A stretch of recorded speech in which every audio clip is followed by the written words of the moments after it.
From pro basketball to 1.3 million in year one, the rise of Dylan Crane. Welcome to the Modern Insurance Agent Podcast. We're your host, David and Al Denning. What happens when a millennial couple dives headfirst into the insurance world, scales $1 million remote business, and decides to share the journey with the world? You get the Modern Insurance Agent. Here, we reveal the messy, magical, and sometimes hilarious realities of building a business and a life you love. From traveling the globe to building remote teams. Yes, even working remotely on top of a mountain in the Philippines. We're sharing insights, strategies, and plenty of laughs to help agents and entrepreneurs succeed. Because, let's face it, success isn't just about hitting numbers. It's about designing a life that works for you. So let's dive in and build something extraordinary together. Welcome back to the Modern Insurance Agent Podcast. If you've ever wondered what it takes to absolutely dominate your first year in the business, today's guest will show you how it's done. But before we dive in, you can get all the resources, show notes, all the goodies that we always got put together for you, as well as how to connect with our awesome guest. If you go to jumpstartgonow.com/podcast, we got it all put together for you. So make sure you grab it. Today, I am joined by the legendary Dylan Crane, former pro basketball player and apparently pro golfer too, turned into insurance powerhouse, who wrote over 1.34 million in premium his first year and has already built a team of over 100 agents. He's now diving into advanced markets and helps his agents follow suit. So let's hop into it. Welcome to the show, Dylan. What's going on, guys? Good seeing you. Appreciate having me, David. Absolutely. I know there's so much to talk about today, so much that agents, can learn from in both action and then also the skill sets, mindsets, all these different areas. And a common thread already seeing off the bat is high performance at different things or ever and achieving that level there. So there's obviously something in common there where, if I probably put you in the pro knitting league, you'd probably find a way to end up being the top pro there as well. So let's break that down a little bit. Insurance and basketball, slightly different, professions. And you came out swinging your first year on the insurance side. What did that look like? One, even ending up here, and and what do you think some of the big things that set you apart from other new agents were? Sure. So I guess my insurance, I had to find a job where I could work from home. We had a pretty personal situation just from his family. I needed to find a way to work from home and make money, right? Or make a lot of money, right? There's not a lot of fields. Like every single sales position that I saw that wasn't corporately based, where I had to go into an office, was essentially go door to door, which I didn't want to do, or it was like I would be capped in some way, right? And those insurance I found just gave me the ability to be uncapped. Like I remember asking the person that brought me on, I'm like, hey, why doesn't everyone do this? It didn't make sense to me in my brain. He's like, well, all you have to do is just be teachable and just work hard. I'm like, that's it? That's all you got to do. And that's why, I came into it. I was like, okay, if I can do those two things, which I know I'm really good at, then, I should be able to succeed at it. So that was why I got into it. I thought it was, going to be easy. And then obviously, second of all, it was compared to sports in so many different ways. I think very tactically. And how I break basketball down, which is my number one sport, is everything's correlated to skills, right? So you have pass, shoot, dribble, and there's obviously about 90 asterisk underneath pass, shoot, dribble, right? There's a lot of skills that you can have underneath that, but those are the top three skills. So if you break it down with insurance, you'd have, dial, book appointments, close appointments. Right. So you can break it down, but there's also 90 asterisks under there. So what are all the skills underneath that? And when I started to realize that sales and sports were very correlated with each other, I was like, oh, this can be simple. I just have to master all these skills. And then ultimately, every time I master each skill, then that leads me one step closer to being better at something or great. Right. The one skill that I never was able to master in basketball is athleticism. It doesn't look like I play basketball. Okay. So I had to practice, my athleticism, which was very difficult for me. And that's one thing that never elevated me to the next level. So I didn't want insurance. I didn't want to have an asterisk with insurance. So I practiced every single skill until I mastered them. I'm still practicing them today. So would you tell agents, or do you tell agents that you're bringing on the same thing? Is it being teachable and hard work, or would you give them different feedback?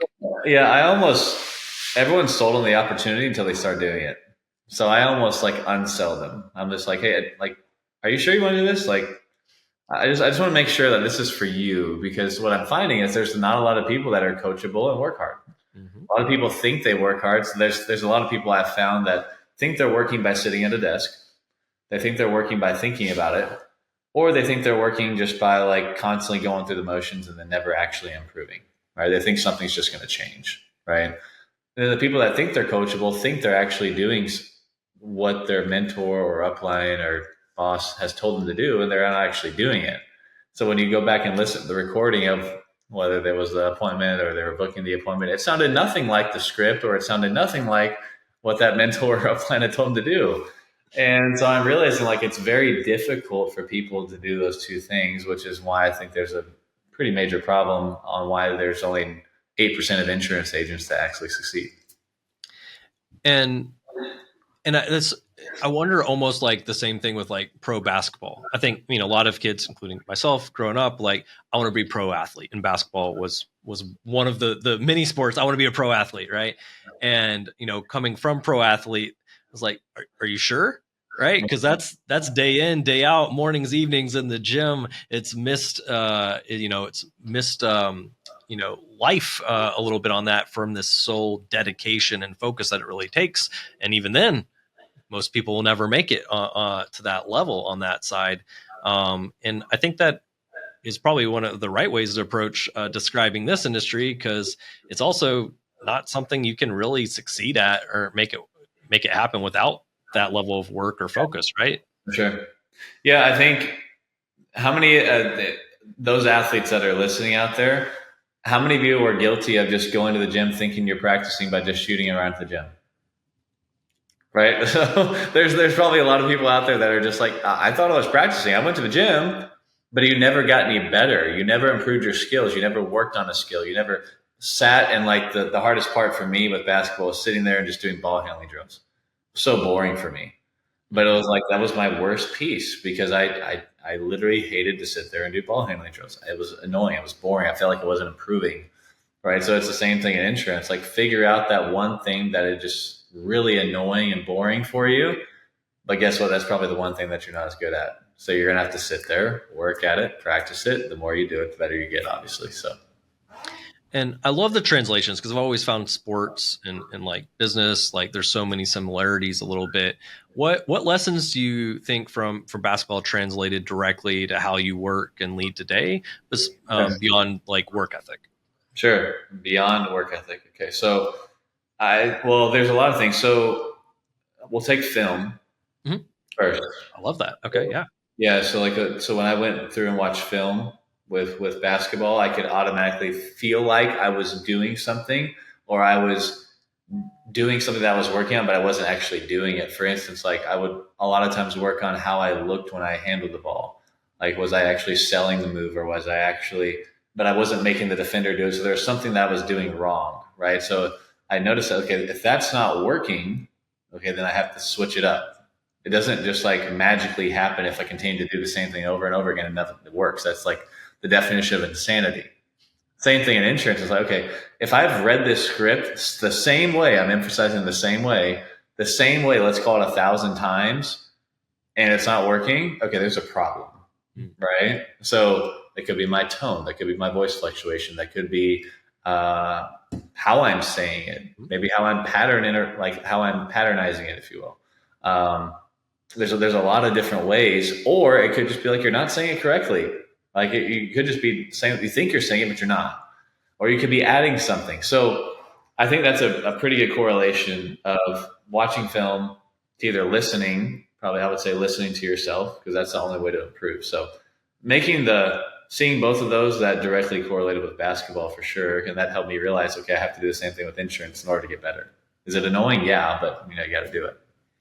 And the percentage of successful agents now makes more sense, because as you talk with agents, how many are doing role play? How many are reviewing their calls off this versus, well, must just be the next lead. That was unqualified next lead, right?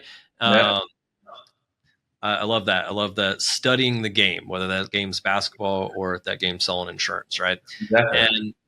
And at what point during this process of hopping in and starting to work through your first year did you realize, or maybe mentally already from the very beginning just visualized it, but did you realize this is going to be huge? This is going to be big. This is the opportunity that I thought it would be.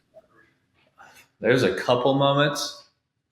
I'm sure a lot of us out there are like, hey, we want to quit even after we've sold 10 policies or whatever it was. The first day, so the very first day, I made sure. So this is a quick tip for you guys.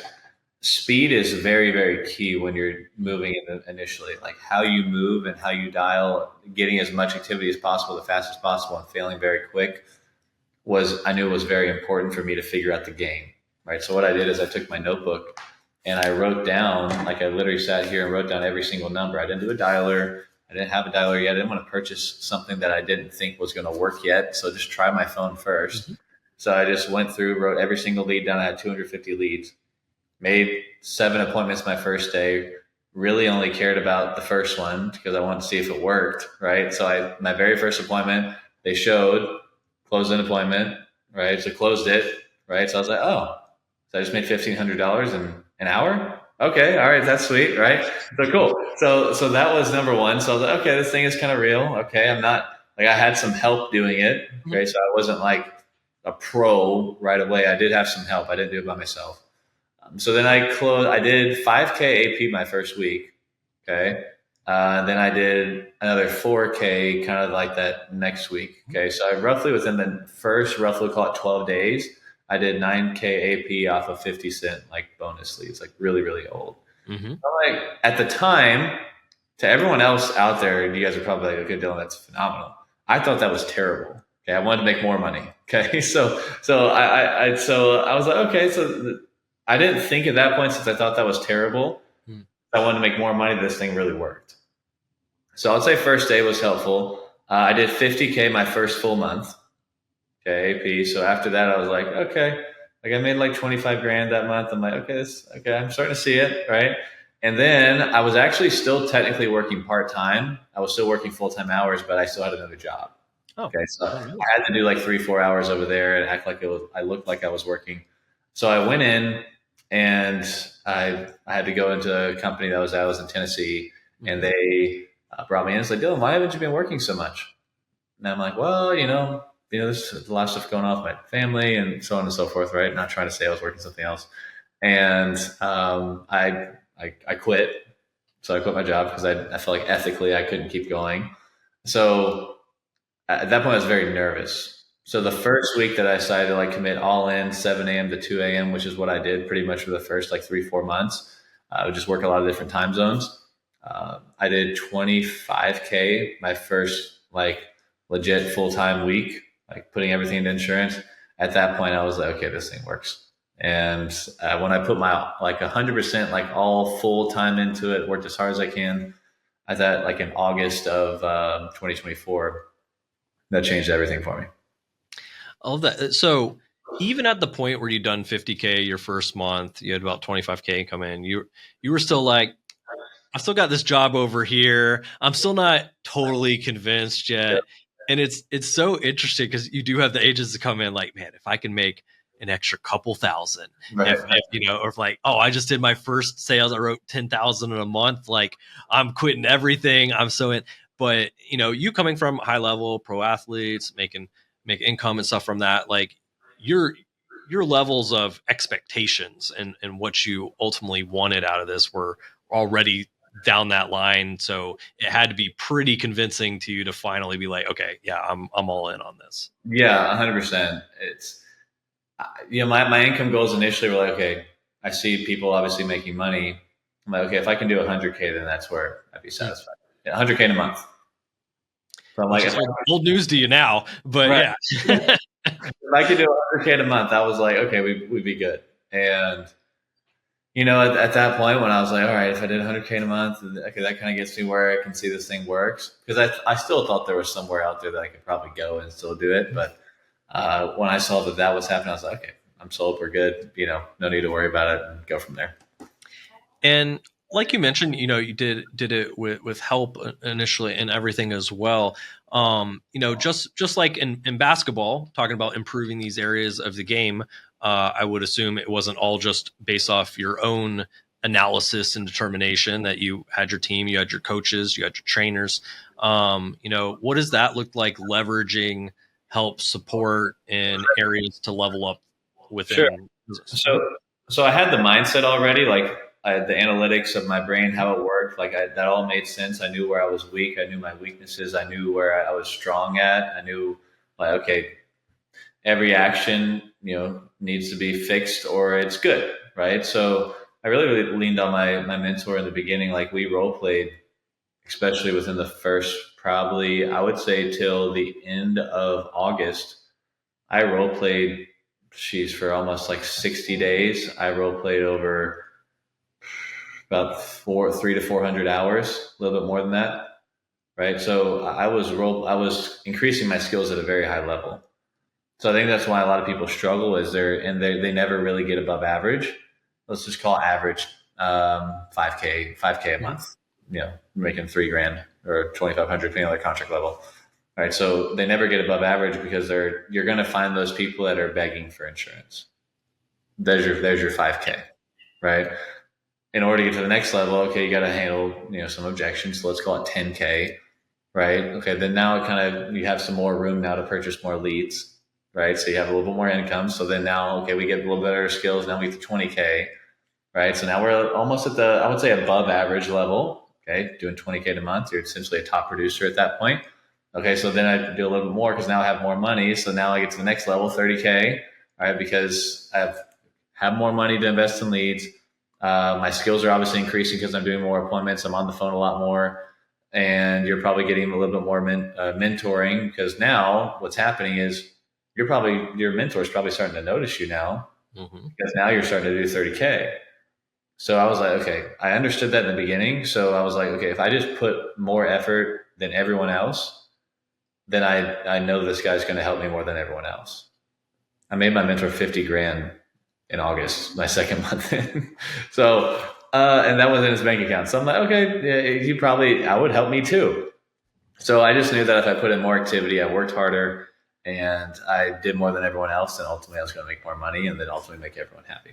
So, and it's a pretty cool industry and setup when like your success also helps someone else's success and everything's tied together, which also is like, okay, I'm time mentoring, helping development. There's, you think the corporate world, that's not really a thing. It's like, here's my job, my role, clock in, clock out. Is very different than building your own business and what that looks like. So, and love like, hey, I'm going to bring all my skill set, my knowledge, my work ethic, and you're going to help me on these areas I can increase to ultimately end up where I want to be.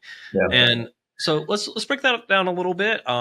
Whatever you'd like to kind of share of what did that look like over those first 12 months? Like, especially like, how do you structure your days, styles, appointments? Like obviously efficiency and peak level performance was a part of that. So what did that look like to you? Yeah. So I pretty much ran on Monday through Thursday. I would essentially kill myself for 4 days, right? I didn't like working 6 days. I liked having some form of off times. Okay. So I like watching football. I like playing basketball. I like working out and all this stuff, right? So what a day-to-day would look like would go from roughly, I'd wake up around 5, 6, depending on the day. And then I'd go start at 7 a.m. So then I'd start working East Coast. I live in Central Time Zone. So I'd start working East Coast, dial those for an hour. I usually get 2 or 3 appointments from those. My goal, just kind of back up a little bit, my goal I have is about 6 to 7 appointments a day. So if I'm working 4 days, then I'm going to do 42 appointments throughout my work week. So then 42 appointments, ultimately my ratios, how I built them up is starting in August where I sold 189 applications in a row. So I knew that, okay, if I could just book an appointment, then they were going to close. Right. So I was like, okay, if I have 42 appointments, roughly I'm going to do about anywhere between, depending how large the app was, 28 to roughly 40K AP from that.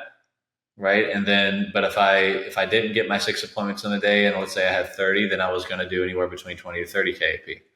Right. It just depends on how large the policy size was. So I knew I had to get 6 appointments a day. So anyways, I would start from 7 to 8 a.m. And a lot of people, I think, when they think dialing, is that they take breaks, they'll go get lunch, they'll go work out, take a break during the day, whatever it is.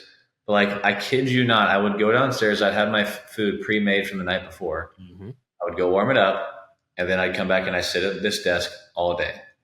And I would dial and I would dial and I would dial. That might be exhausting for a lot of people, but that's kind of what it takes, right? So like, okay, if I'm on the phone, hang up, boom, dial again. On the phone, hang up, dial again. Like there was no breaks. So I knew that I had to speed everything up in order to catch up with everyone else. So I almost think of me being in a race. I love leaderboards, competitive. So when I see the leaderboard, if I'm behind, okay, I got to speed up and work faster than that person right in front of me in order to get to that next level to pass them. It's just like a race. Mm-hmm. If I'm in a race, I got to speed up. So those both correlated with me. So when I sped up, did more than they did more than someone else did, I'd be number one. Okay. So the faster I dialed, I knew the more appointments I would set, then the more money I would make. So I did that for pretty much 12 months straight. And an average month was around 100 to 120 applications. And I do, on average, within the first 12 months, I think my average was around 110 AP throughout the course of those 12 months. And that led me to now have roughly almost 1,300 clients. Mm-hmm. So then now I could go back, and it made selling a lot easier, where I didn't have to purchase as much money on leads, or I didn't have to work as much as my skills. I learned more advanced markets, and then ultimately I still made the same amount of money, but just not spending as much time. Optimizing. And a question, because you mentioned when you are dialing, you talk about the number of appointments in a week. Are you setting appointments? Are you running stuff on that first call? Sure. What does that look like? Do you have an appointment setter? Sure. Yeah. No, everyone always asks that. It's like, hey, Dylan, do you have like a dialer? Do you have someone doing something for you? Like, no, I did that all myself. Mm-hmm. The only person that I had that would really assist me was my production assistant. So if I needed to get business issued, or maybe there's some pending requirements on some policies, mm-hmm. I was really working primarily simplified issue. So I do your Americos, your Mutual Omahas, your core bridges, right? That I would do all those things, and I knew on the app if they were going to get approved or not. Right. So I primarily try to stay in that realm. But if I had to get out of that, then obviously, I would, I had my production assistant do that. So I would do everything myself, and I'd sell the policies. I'd write the apps. I'd get that all done. And, that's what brought us there today. It's just, I think the key thing, what a lot of people don't really realize is, if you have a dialer, for instance, mm-hmm. okay, a lot of times you can't really text out of it. You're not going to be able to text from the same number, which is key. You can't really attach the form they filled out or the information that they were given. So a lot of times when people just get random calls all day. So I knew I had to do both. I knew I had to do text and call. When I did text and call, ultimately that started to get them familiar with me. They answered after the next couple messages, and I started to build a relationship really through text, started to help them understand I was real, and obviously verifying the information they filled out. And were you setting, when you connected with them for these leads, you got a hold of the leads, and these were leads you're dialing out, not inbound live transfer. And when you got connected with them, was that to then set an appointment, or okay? And when you set an appointment, were you setting same day or setting like next 24, 48 hours? Depends how busy my schedule is, but it was usually same day. So I never do live transfers because I didn't work at my speed. I always needed like a batch of leads and just work them as hard as I possibly could. So I had those leads, worked them, set same day appointments. Sometimes I'd set next day appointments. Obviously, goal is to not set over 24-hour appointments. My show rate was still good, even after push out. But, I like to keep it as close and fresh because you don't know who's coming behind you, right? And then you don't know what other information they're going to hear in the time being. So, try to keep it as quick as possible.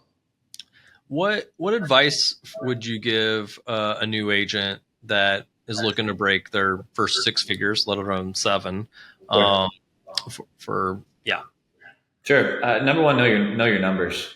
So if you're starting the first week, just like you do basketball, if you're going to go practice 1,000 shots, okay, did you know what your percentage was at the end of those 1,000 shots, right? It could be 90%, and then you think you did terrible because you missed the last shot. right? So you got to know your numbers. If you don't know your numbers, then you're never going to get to the next level. And then second of all, like, what's your work ethic look like, right? So what I did is I noticed there was one day in particular. I remember I was going to bring on a pretty large. It was a portion of an IMO. There was probably about 20 to 25 people I was going to bring on, and I remember things just didn't work out. Problems with contracting, and the stuff when you're transferring from IMO. And I remember, like, man, I could have been out of production for a little bit. And I paused myself, and I was like, I'm not doing that. Like, I'm not here to just sit around and just like look at TikTok and Instagram and just like, act like that. I'm just going to waste time and waste days. Like, I'm on this earth to do things better, to be the best version of myself, to change the industry. I know I'm called to do that. Mm-hmm. So if I'm just going to sit there and look at Instagram and TikTok, then I know that's what everyone else is doing. So I had to snap my head back into gear. Even though I had a negative, even though I got punched in the face, I had to bounce back up, figure out a way to make it work, and then get right back at it. And then that week, I remember I ended up doing, I think, 58,000 AP in that week. So, it's just sometimes you just kind of need a kick in the face, Yeah, you bounce back pretty well, I would say, yeah. Right? So, and that actually brings up a great topic. Just talking about that is starting to duplicate the leadership, developing team on that side. Yeah. What kind of insights around, because obviously your performance and your improvement and putting things in place and work ethic and everything. What does that look like starting to bring on team members and to develop them and try to instill that within team? Yeah. Well, I'm a type of person that I do like to have a lot of control in the things that I'm doing and building. And the hard part about that is when I'm bringing on a team, I can't control their actions. Right? If I want to build a great culture, I want people to love what they do. And I want people to be accountable for the goals that they're setting. Right? If they're setting goals, then they have to be the ones that are going to live with them not hitting it. Right. So I know if I'm going to build a great culture and a great organization, then I have to be their ultimate cheerleader and a great mentor to them. I'm not a boss. They're not my employees. I'm going to treat them as humans and as people that really are going to be okay with what they want to do. Okay? I haven't found someone yet that's going to do what I do, right? Or even is putting in that activity to get there. But it does take a special person to be able to sit there all day and sit at the desk and literally kill yourself. Like it does take a special person. So most people are okay with, hey, 10, 15 grand a month. That's a great salary. Like, that's a phenomenal salary. So I think that's been a challenge for me, is just being okay with people just doing less, because I can sit here and write 30K like the back of my hand, like in one day if I wanted to. So that's hard, but I have to want what people want, and whatever makes them happy is going to be what our culture is going to stand for. And that's ultimately how we're able to retain agents, which we've been doing. We've retained, we don't really have a lot of turnover rate. We keep agents, and that can be a lot of factors, but just understanding how people function, and found they function better when they're happy. Any kind of analogies or correlations between, obviously, basketball, team sport, and working with teams throughout that, between the team side of sports, and developing out and running and being integrated with the team on the insurance side? Yeah, obviously, well, what we've done a couple of things. We've done a personality test. Okay, that's been great, because ultimately people aren't going to want to be coached how I like to be coached. People are going to want to be coached differently. So as being a coach, which is what I am, I have to figure out how people operate. Right. So that's number one. So we've done a lot of personality tests. Every new person that comes in, they're doing a personality test. I have to know how I'm going to work with them. Which one do you like? The whatever the one you do, like with the 16 steps, ENFJ, you get all those, like Myers-Briggs. Yeah, there you go. Myers-Briggs. Yeah, I don't know the name. It's my assistant just kind of finds some stuff that I have ideas for, and she just puts it into play. And then I can kind of just read it and see it. Okay, so that helps. So I'll get the Myers-Briggs. That's helpful. And then second of all, okay, I've coached basketball before. Was a basketball trainer. People aren't going to be like, they're not going to be motivated by me yelling at them. There's a lot of coaches out there that just yell, right? I'm not going to perform great being yelled at all the time. Might be sometimes. I might need a kick in the pants, right? But like most of the time, I'm not going to be perform great being yelled at. right? So if I apply that to basketball, people are going to be motivated by different things. They might be motivated by a different motivational speaker. They might be motivated by someone else that said something differently, even though I was saying the same thing, they just said it a different way, right? They might be motivated by leaderboards. They might be motivated by their goals and being accountable for something. But they might be motivated by accountability partner, which is what we instituted as well. Everyone has an accountability partner, right? So they're designed to check in with them 3-4 times a day and make sure they're doing okay and make sure they're trying to follow their goals. So it really boils down to wanting to be being coached differently, and understand that if people are going to be coached differently, then you have to institute different systems to be able to help them succeed at that level. Everyone ain't going to be like me, but I didn't need an accountability partner. I didn't really need to be yelled at because I always try to be the best.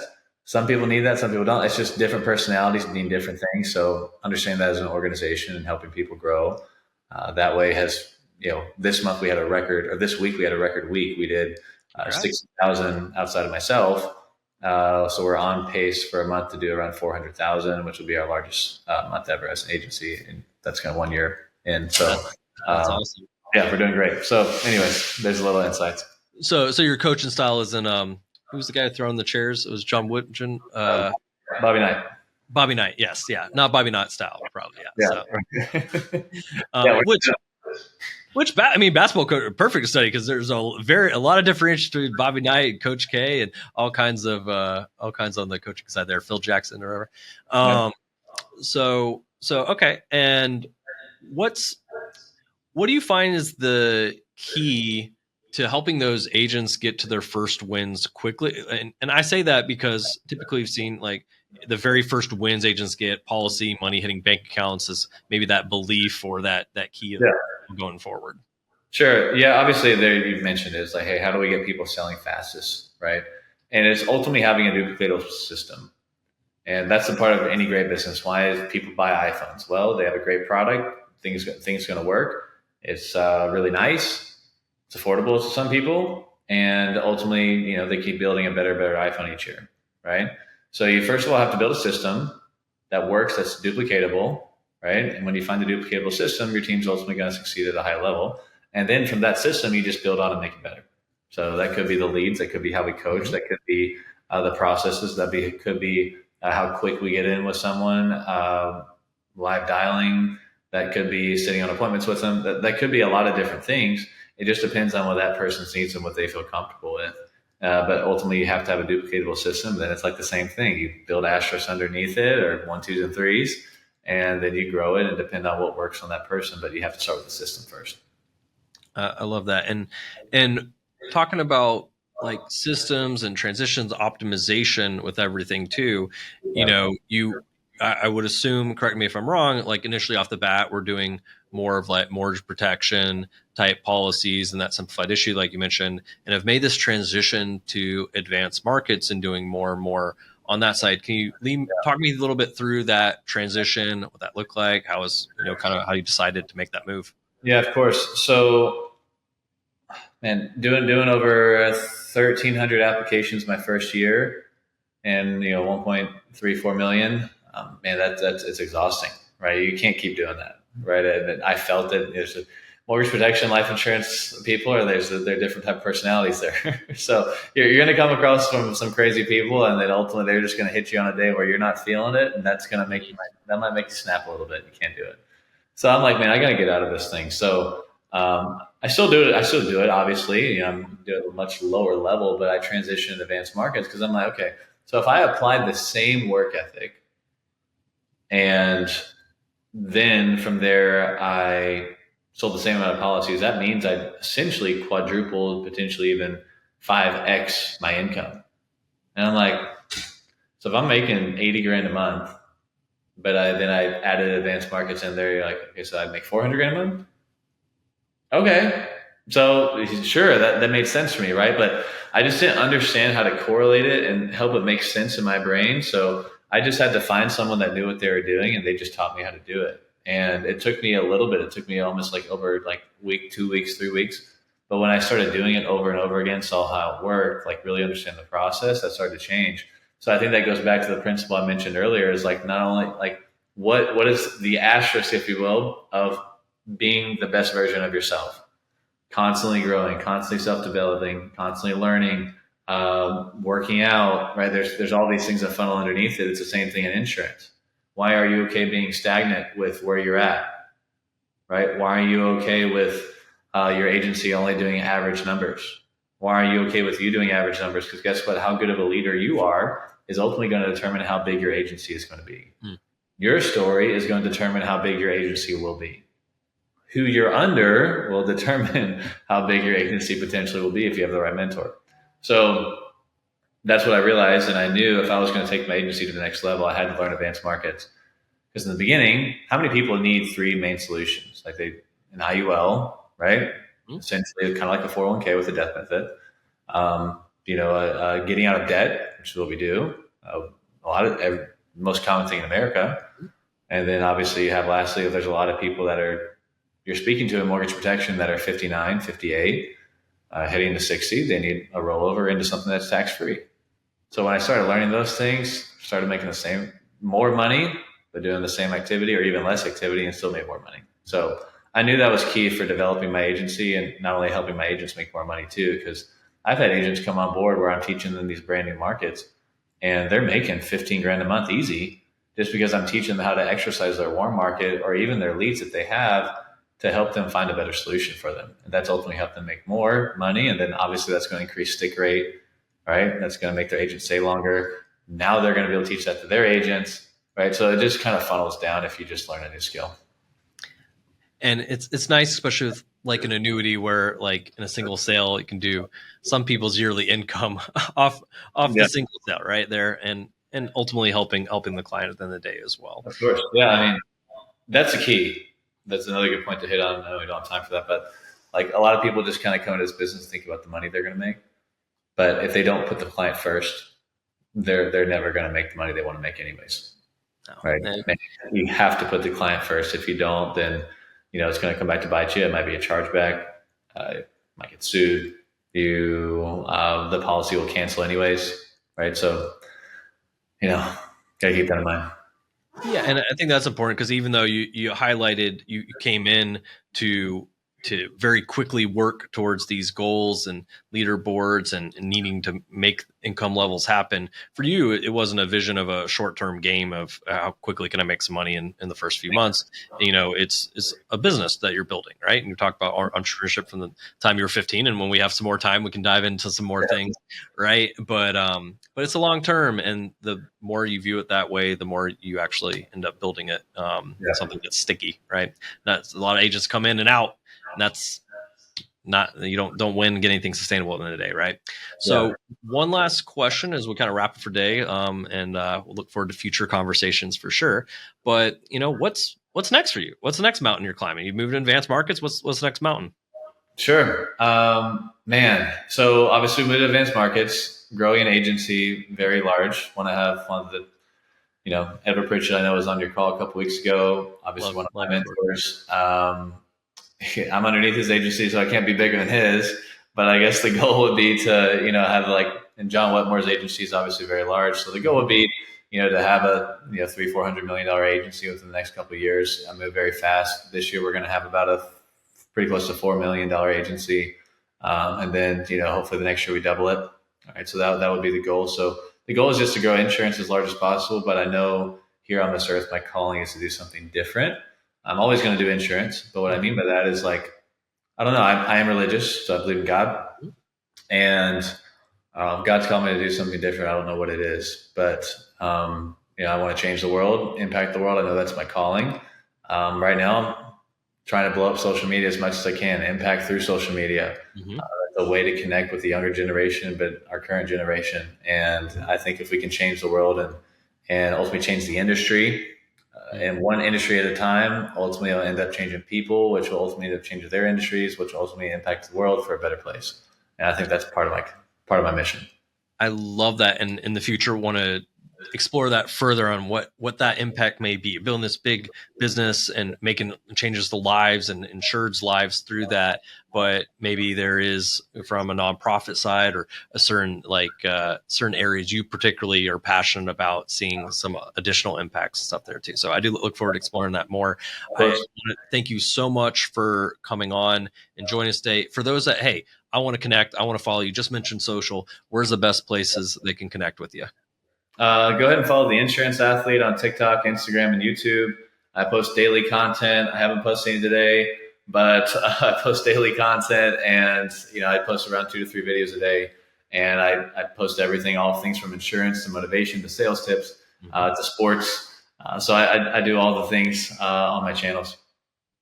I mean, you're going to be getting pieces of content out of this today, so I feel like you're creating some content pieces out of this, right? So Sure. I love it. Well, thank you, Dylan, so much for the time. I really, really appreciate it. Thank you for everybody for catching us on this episode of the Modern Insurance Agent Podcast. We'll catch you guys on the next one.